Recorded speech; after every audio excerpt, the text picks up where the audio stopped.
Ipapakita ko sa inyo kung paano magluto ng chicken adobo.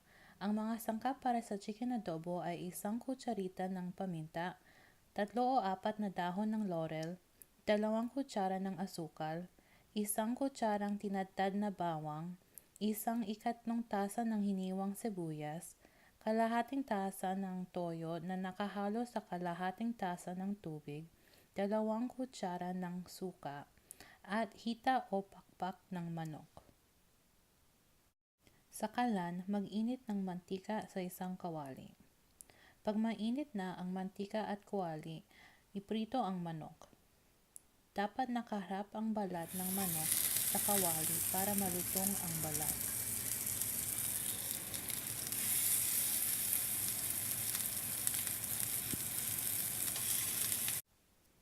Pag may kulay na ang balat ng manok, ibaliktarin ang manok at idagdag ang bawang. Maghintay ng mga 5 minuto tapos ibaba ang apoy ng kalan para hindi tumalsik o masunog ang toyo pagbuhos ninyo.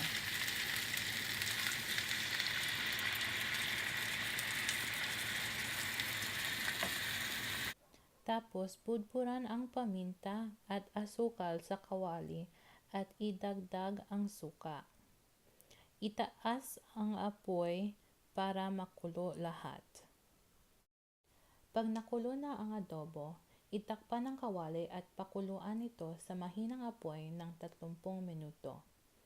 Pagkatapos ng 30 minuto, ipatay ang apoy at idagdag ang dahon ng laurel at sibuyas at itakpan na naman ang kawali. Panatilihin nakatakip ng 10 minuto para maluto ng kaunti ang sibuyas at kumalat ang lasa ng mga dahon ng laurel. Pagkatapos ninyo iluto ang chicken adobo, kainin ninyo kasama ng kanin.